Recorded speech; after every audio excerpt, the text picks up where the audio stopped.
My mum and dad kind of said to him, we're just so worried, Georgia's so capable. She just talks a lot. She's just doing the bare minimum to get by, but she's not giving it everything. And he laughed and said, don't worry, Georgia will get a good job, but she'll talk her way into it. She'll just do it with her personality. I did go through a separation from a long-term partner. The reality of separating from somebody means that you do have a lot going on. I had to leave our family home eventually, and I bought myself a house.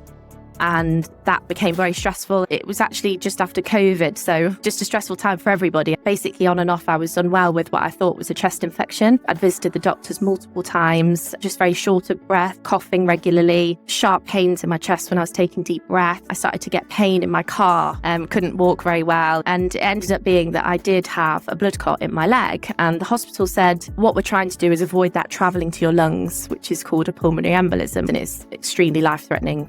And I truly believe that understanding people's lives, their personalities, their likes, their dislikes, what makes them be motivated, what do they enjoy, and keeping them happy at work, you will absolutely get the best out of people without having to punish them or be a strict leader or anything like that.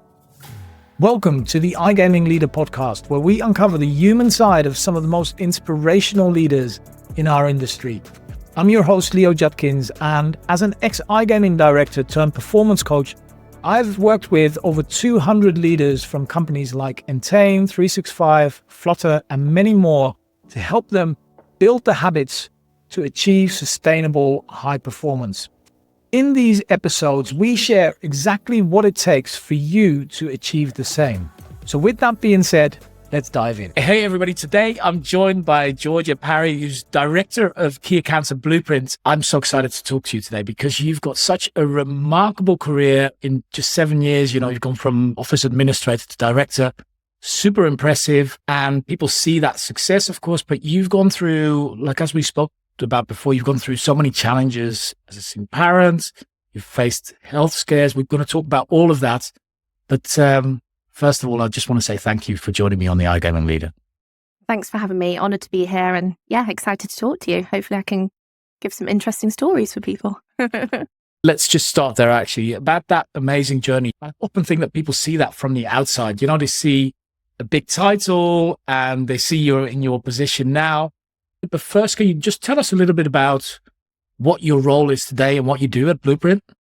Yeah, sure. So my role today is Director of Key Account UK is officially my title. So my main responsibilities is I'm lucky enough to manage a team of 4 account managers.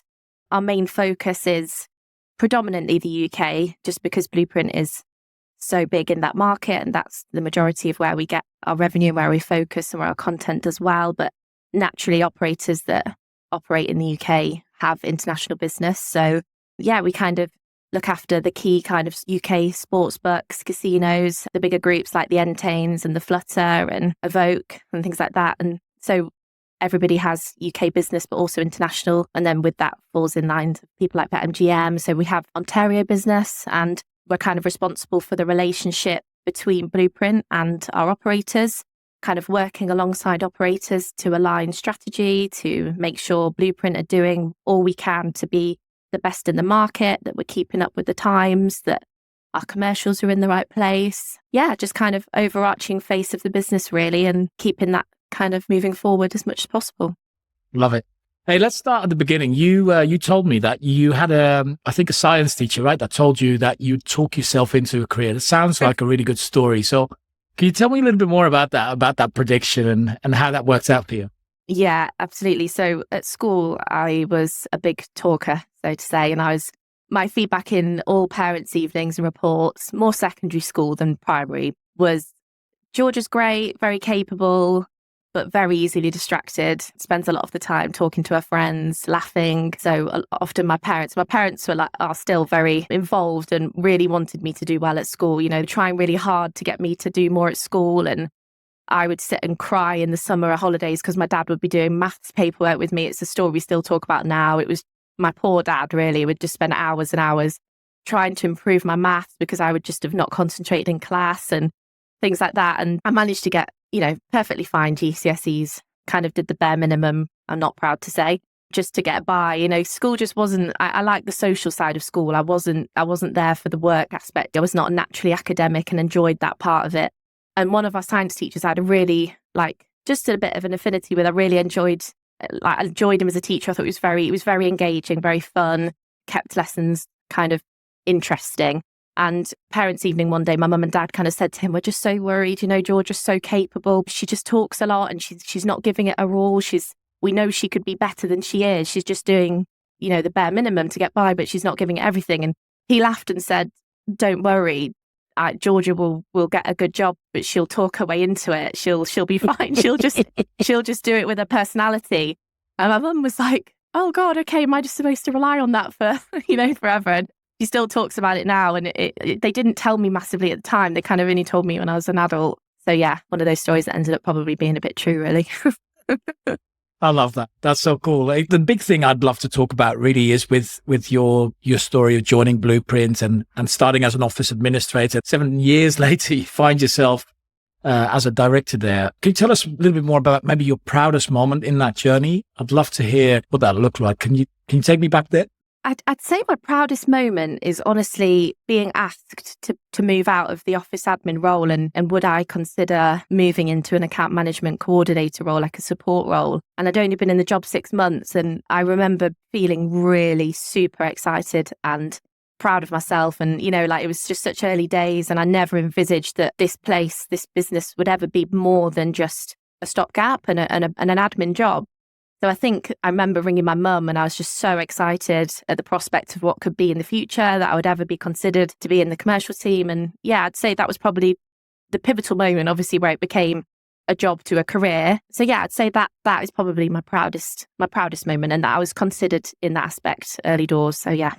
So how did that go? What did that look like? You saw it as a temporary place to be, and had you applied for something? And what did that look like? What did the day look like? Yeah, it was 6 months into my role, and my manager at the time, who was Sophie Pope, RFD, she kind of pulled me into the meeting room and said, things are going really well. You're obviously enjoying your job. Would you consider doing anything else in the business? I think Matt had spoken to her and Joe had spoken to her and said that we were kind of expanding the commercial team, and perhaps I could do a role in a support role and help out with the account managers and the people facing part of the business. And I was like, absolutely, yes. It was no hesitation. I'd love to. That sounds amazing. And she was like, "Oh, fantastic, great." And that was it really. And it kind of it went from there. I started as account management coordinator about a month later, once they replaced me in the admin role. So yeah. Wow, love that. Hey, and you've made so much progress since. I think you've been through 5-6 job titles there. Is that right? Yeah, I haven't actually kept count, but yes, probably something like that. Yeah. Hey, and then in 2022, it's all shine, right? That when we see it from the outside, we see really good progress. But I know in 2022, you went through separation. It must have been so difficult. So, and then in 2023, you had a big health scare. Yes. Tell me a little bit more about those two events and how you dealt with all of that. Yeah, so I did go through a separation from a long-term partner, Henry's dad, and I've been very lucky. It was a very, very amicable separation. We get on really well still today. Henry's obviously our biggest focus, but the reality of separating from somebody means that you do have a lot going on. I had to leave our family home eventually, and I bought myself a house, and that became very stressful, as you know, with legals. It was the admin side of everything was a lot. Not wanting to spend time away from Henry, obviously, nobody really wants to do that as a parent, but it's important that both his parents see him. So we chose to split the time 50-50. So that was a really, really difficult adjustment for me. I found it very hard spending half my time away from him, especially in the early days.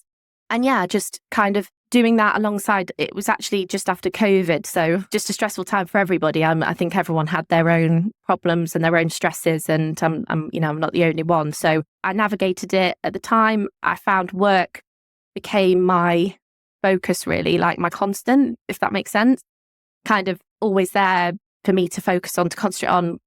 Working and progressing at Blueprint gave me a better life, gave me things I could give to Henry, gave me, the ability to buy my own home, to do things with Henry without his dad, who I was always a bit more reliant on financially. So I think concentrating on my career really gave me that stability when everything else was very unstable. So I'm very grateful, and work were very supportive at the time. And I think it kind of helped a little bit that people working from home a lot then, so I could be at home a bit more and get my life together a bit whilst also working. So it seems like a lifetime ago now, even though it wasn't probably, all that long ago. But yeah, that was kind of a big moment for me, really, and something I was actually quite proud of in a way. Not proud that I separated, but proud that I was able to do it in a certain way, that Henry managed to cope really well. And I don't think it negatively affected him because we've remained friends, me and his dad. And yeah, I'm proud of myself of how it was handled. And I think work was really a lot to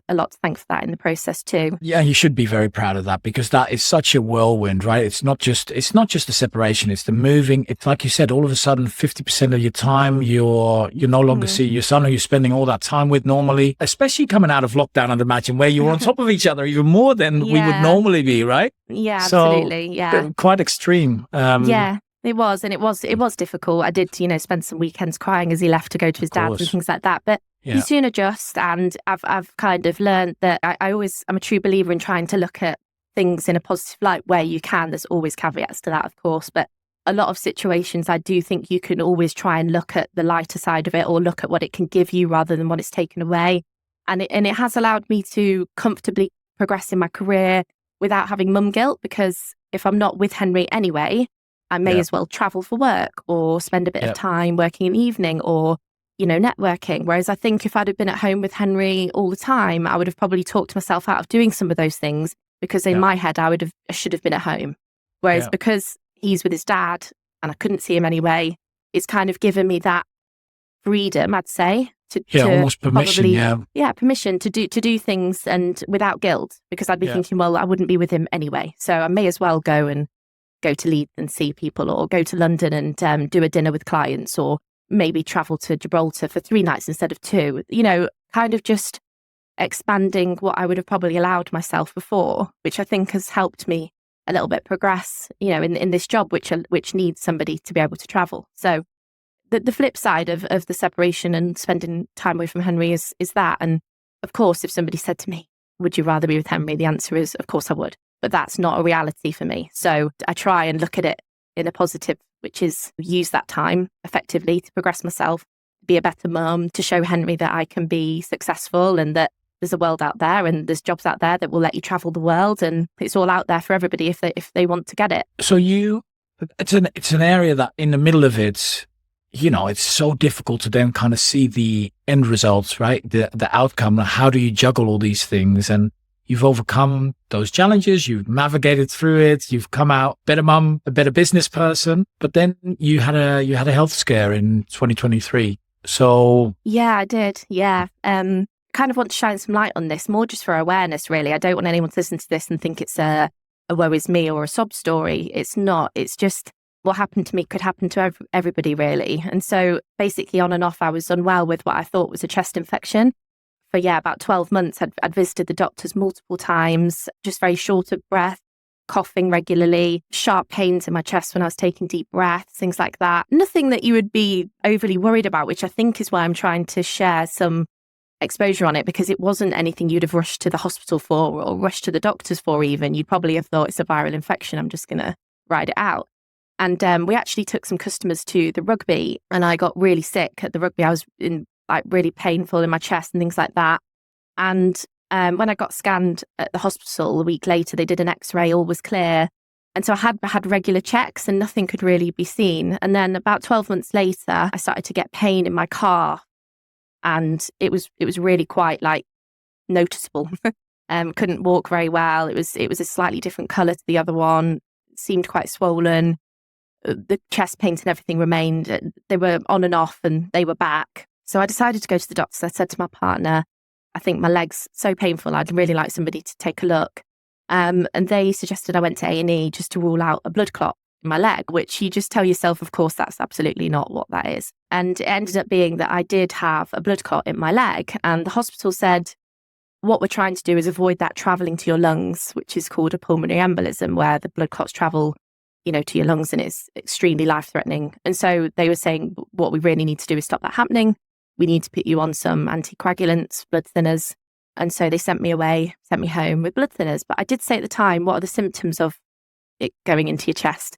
They explained the symptoms, all sounded very similar to what I'd been experiencing on and off for 12 months, which I told them. But they said, don't worry, the treatment would be the same. Just go home, take your blood thinners. We'll see you in a week. And they rang me the next day, actually, and said a consultant had reviewed my results and they needed me back ASAP. They said, you need to come to hospital right now. We need to scan you. And I was actually at the park with my son, like, oh, a bit inconvenient. So off I went back to the hospital, had a CT scan that confirmed, unfortunately, I had suffered pulmonary embolism and multiple blood clots on both of my lungs.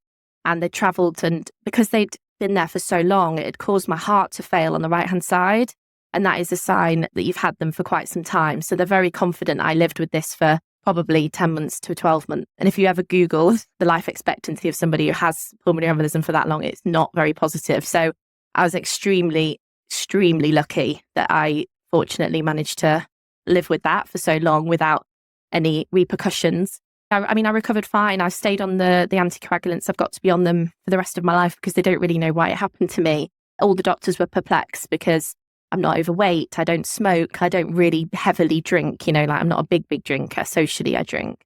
It's not really in my family. Like everything that you list that would be a reason, I'm no to all of it. So I think it's just super important that everybody understands the symptoms, which are like pain in your leg, pain in your chest, shortness of breath. Any of those things, just please be aware and just know that it could happen to you. And if you're ever unsure, please just get an opinion because it can definitely save your life.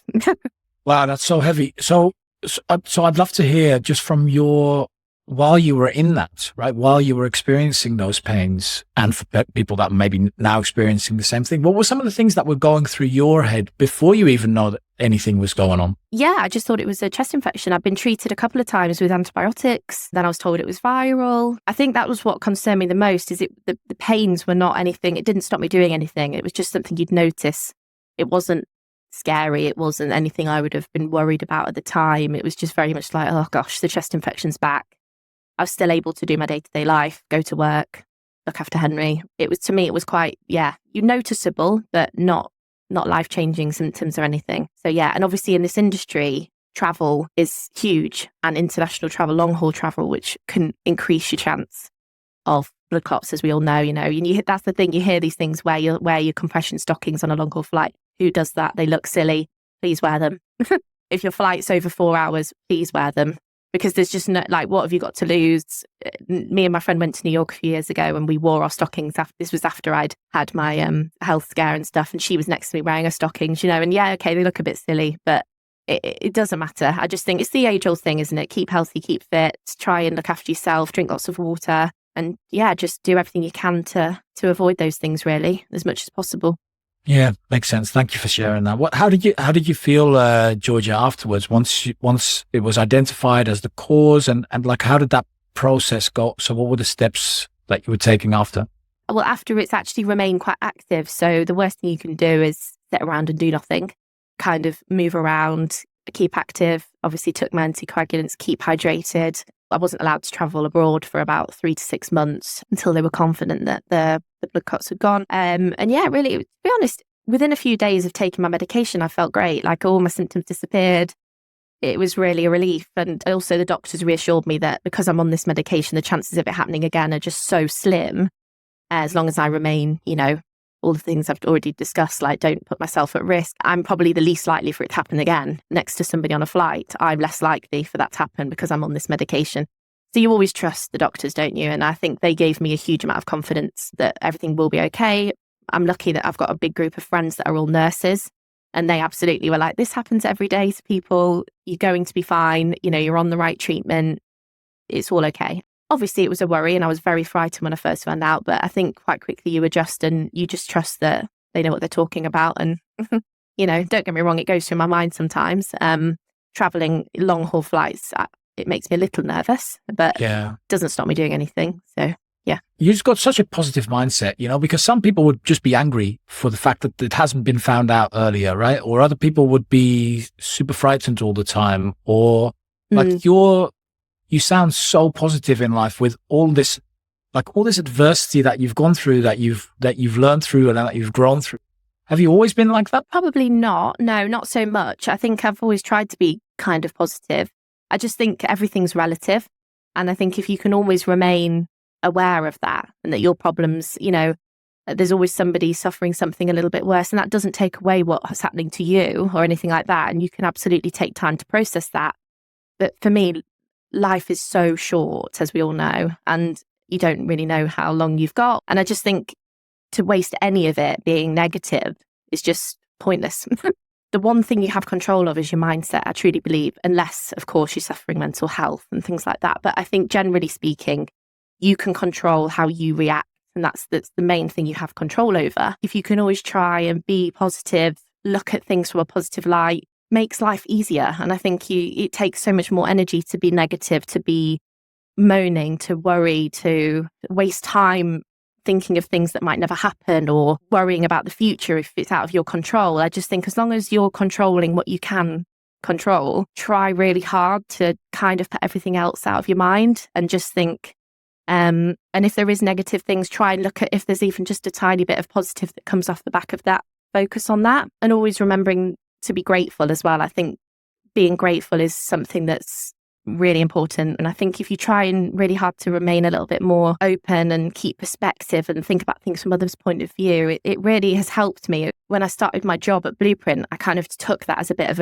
a clean slate, weirdly. It was an odd period of time. I'd left my old role as an estate agent. I'd not long had my son, about a year and a half afterwards. And this job, it started on the 1st of January. And I think I just had it in my head, like it's a new job, it's a new year. I tried to think of the things I didn't like about myself. And I thought this is like the time where I might be able to change those things because the people at work don't know me. And I can almost be the person I want to be, still true to myself, but kind of change your attitude towards work or towards people and things. And it honestly sounds dramatic, but it really changed things for me, changed how people responded to me, changed how the opportunities that came my way. And you don't realize how much your attitude affects everything. The people around you, the opportunities that come your way is huge. And if you're a negative person, it's hard to progress sometimes, I think. Does that make sense? Agree. I don't know if... No, you're 100% right. You're preaching. I love it. You're 100% right. It's so true. And I love that the fact that you moving into Blueprint kind of created that pivotal moment for you. Was there something that happened that kind of caused you to think this is no longer the way I want to be? Or did somebody say anything, or were you quite negative beforehand? How did that moment happen? No, I don't think so. I think I thought, what can this be beyond a new job? Maybe I could see things a little bit more positively where I can, and let's use this opportunity to carry on being the best I can be in every way, and change little habits about myself that I didn't love. And it was all about positivity, really, and just trying to see things from a better light where possible. And well, yeah, of course, it's amazing. It's such a great mindset to have, because it's so easy to linger on the past or to think about all the things that you haven't got, and it's such a death trap, right? It's awful. How has that helped you in your leadership, or maybe even in your personal resilience? Can you give me an example of how that positive thinking or progressive thinking or not focusing and lingering on problems has helped you in specific situations? Yeah, I think just in work in general, like never sweat the small stuff too much, just do the best you can. And I think in like managing people as well, like accept they're human beings and they have lives and we all have distractions, and that's okay. I think if people are good people, if you have people in a business are positive and that care about whether the business does well and are loyal, and you can kind of teach many things, especially in this industry. We're not heart surgeons, we're not doing anything that necessarily needs a degree, especially in more account management salesy role. You don't need to have a qualification to do this job, but you need to be a certain type of person to do well. I'm managing obviously that kind of team in a sales account management role. And I truly believe that understanding people's lives, their personalities, their likes, their dislikes, what makes them be motivated, what do they enjoy, and keeping them happy at work to an extent, not at the detriment of the business, but keeping them satisfied within work and enjoying at work you will absolutely get the best out of people without having to punish them or be a strict leader or anything like that. I think just be a good person, or try to be, and be transparent, and they will, if you've got good people, they will respond to that. Be clear about the business objectives, about what we're trying to achieve and why. And sometimes that means telling difficult news or not giving somebody what they want. But I think if you always explain why and are honest about that, they get it and, they share the view that we all want to do well. So yeah, I think just doing that really has probably helped me in a management perspective, just being positive, being honest, be a human, It's how you build trust. So I love Absolutely, that. yeah. Absolutely true. Hey, if you're a VP, a director, founder, or executive in iGaming, and you want to achieve sustainable high performance without sacrificing your personal life or your well-being, then the iGaming Leader Mastermind might be your kind of thing. It is a highly vetted community in which we work together with other iGaming leaders in the industry to achieve that sustainable high performance. Because leadership in iGaming can be really lonely and isolating. But when you've got the right people around you, it can make such a difference to your performance, your productivity, and your personal life. So if that's something you want to know a little bit more about, head over to igamingleader.com and apply to join. One of our masterminders, Rich McKee, which you maybe know from Flutter. I do.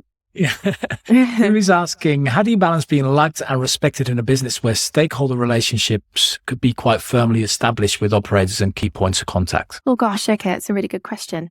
I think take your time and don't be false. It goes back to being a true person. Don't push people, don't be salesy and gross. Be you, and also having a great relationship internally with those stakeholders is super important, because it's no hiding. Like, the person who did part of my role before was Joe Purvis, who I'm sure anyone who listened to this will probably have heard of her and know her. And she has been my huge advocate at Blueprint, and she's really helped me progress and believed in me before I believed in myself. So therefore, she's wanted me to build those relationships. So she's helped me do it.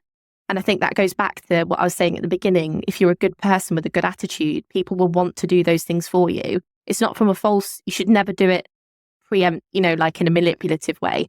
I think if you are genuinely just there to work hard and to do well and be a nice person where you can, people will want to help you. And so she did that for me. And I think then she was taking me to meetings and taking me to events. And I was taking notes at the beginning. I would be in a QBR taking people's coats and making a drink and doing the notes. Then all of a sudden, fast forward 2 years, and I was leading the meeting. Like, how does that happen? It's a slow progress, and you build relationships with everybody as well. That's another main thing, is treat everybody the same. Never, ever talk to somebody because they have a good title. That's my biggest pet peeve, is, talking to the most senior person in the room, or giving them more time because they're senior. It's like, that is absolutely not how you should, in my view, how you should work. You should treat everybody the same. Everybody has a job to do. Everybody is very valuable. And a good leader will know that anyway. So yeah, just build relationships naturally, and you can't force them either. Like, there's people that, Joe will have better relationships with than me, and that will always be the case. And I'm not going to battle that. I'm not going to be like, no, you need to speak to me now. That's just how personalities flow. And, and there's probably people I have perhaps a better relationship with than Joe, or than somebody in my team, because that's just, we might have things in common. Or, I think just don't force it and just be natural, and that's it really. And if people don't like that, then you just have to accept it. Yeah, such a great answer and great shout. It also kind of leads me to what you've mentioned to me before about imposter syndrome. So I'd love to talk about that a little bit, because it's something that everybody experiences and nobody really talks about that much. But I think, especially when you progress really quickly in your career, like you have done, it's probably even more apparent, right? Because you've gone so fast that a lot of things are well outside of your comfort zone because they're completely new, right? So how's that shown up for you, that kind of that feeling of imposter syndrome? And how have you dealt with that in perhaps really difficult situation where you started shaking and feeling, whatever that is? Yeah, no, definitely. Imposter syndrome is a huge, very big part of my career so far. I've learned it's just a friend that sits with me a lot of the time. I think I listened to this podcast once actually, and it said that it changed my view on imposter syndrome. It said that, like, if you're progressing and you're going to the next step, you should have it. I think if you don't have it, you're probably too overqualified, or, you should be looking for the next thing, depending if that's what you want to do. Some people don't want to always progress. That's totally fine too. But if you are looking to progress, imposter syndrome is natural. You should embrace it. You should think, that's because I'm out of my comfort zone, and it's okay. Yes, I do suffer from it, but less and less as time goes on. I think knowledge is everything. So the more you learn, the less it's there, because I think you have confidence that what you're saying is right. And, actually, no, I'm okay to say that. I do know that, having that confidence within yourself to think, actually, I've got 7 years experience now. I am entitled to have an opinion on that, and it's okay, and you don't have to look to somebody else to validate what you're saying, which is definitely something I'm quite bad for. I'm like looking for somebody else to go, that's okay. Good, good job, Georgia. And that's another thing as well, like not always needing validation. That's something I've struggled with a lot, always needing somebody to tell me I'm doing a good job. And actually, people can't always just be doing that for you, and all the time they've got their own work to do. So accept that if you know you're doing the best you can, that's okay. And if you're always trying to learn, always trying to progress, nobody's perfect. You're always going to get things wrong. That's just life, and that's being a manager, and that's being in a role. And the best advice I ever got, actually, was from Joe's husband, David. He said to me in my very early days, it was in my first year at Blueprint, Georgia, if you ever don't know an answer, just say, I don't know, and I'll find out for you. Nobody will ever be upset that you don't know. I think people respect that. I'm not sure, let me find out. And I took that and I rolled with it, and I've used it many a time, and I still do now. And, I think just that transparency really helps. And yeah, I think imposter syndrome, totally normal, and it's okay to have it. And I think I've learned that as I've gone on, About saying that you don't know, I think it's a sign of confidence even, right? When you're able to just admit that, especially in front of a bunch of really senior people, that perhaps you have that feeling of imposter syndrome, like, what am I doing in this room? I do not belong here. Yeah. And then being able to say, I don't know, I actually don't know, let me get back to that, is such a power move, I feel. And I think the other thing is, you don't suffer with imposter syndrome, you live with it, right? And I think that reframe is also so really important, because it's just, like you said, it's a friend that sits next to you all the time. Yeah. It's okay. Sometimes he's big, sometimes he's small. It depends. Yeah, exactly. Yeah.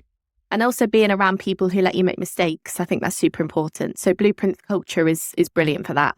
Our leader does not ever sweat the small stuff or worry about things that can't be worried about. And I think that culture travels down. He always wants people to make mistakes. You cannot learn without making mistakes. So I think feeling like you can, and that's okay, and you're not going to get sacked or you're not going to get punished. Actively encouraging people to call out, to ask a question in a room, to be silly, laugh at yourself, laugh at each other, create that environment where people feel they can learn and develop without being shamed for not knowing things. That all comes back to culture and people and everything like that. Somebody else in the mastermind that you will know is Rob Fell. And he had a question for you as well. He said, what is the serious work side of Matt Cole like? I assume he's a great leader, but how does that manifest itself, and what have you learned from him? Yes, anyone who knows Matt Cole, he has two different sides.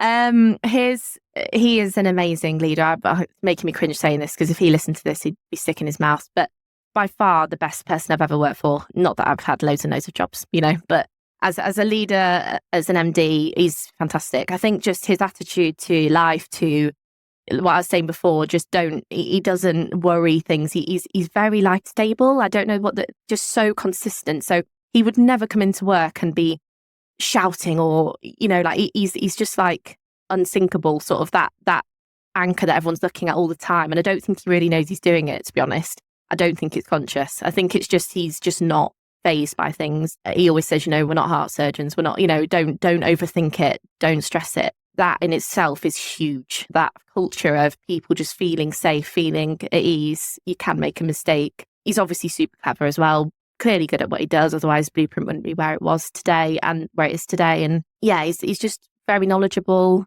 very easy to approach. Learned a lot from him in that way. Just be a person, be a human, be approachable. He's not got an ego or anything like that. He'll talk to everybody, and all of those things I think help create an amazing culture and where people want to work. So yeah, learned an awful lot from him. And obviously he has amazing relationships within the industry, which you can build off the back of. And yeah, I hope that answers that question. Yeah, really. It makes it's such a game changer, isn't it? When you have somebody that you really want to work for, it makes it makes everything else easier. With your amazing progress in your career, if you would go back 7 years and you kind of face yourself, you look at yourself, what would be the one piece of advice you'd give yourself those 7 years back when you first started out in Blueprint? Oh, that's a good question. I wouldn't change anything. I would have just said to myself to keep it doing what you're doing, and probably not to worry. I think in the earlier days, I was a bit more people pleasing, worried a lot, am I doing the right thing? I'd probably have told myself just to chill out a little bit on that side of things. And just, it's all going to work out. Life's going to get really, really good is probably what I'd have said. And just carry on. Yeah, just be yourself. Just work hard, be yourself, be silly, enjoy it. Yeah, just stick to what I did really, and just don't overthink it. Don't take life too seriously. Love it. Absolutely, yeah. Really, really fantastic podcast episode. Thank you very much, Georgia. It was great having you. Thank you so much for having me. Thank you. Thank you for joining me on the iGaming Leader podcast. If you enjoyed today's episode, head over to igamingleader.com for more conversations and insights. Don't forget to subscribe to this podcast. I'm your host, Leo Judkins, and I hope to see you next week.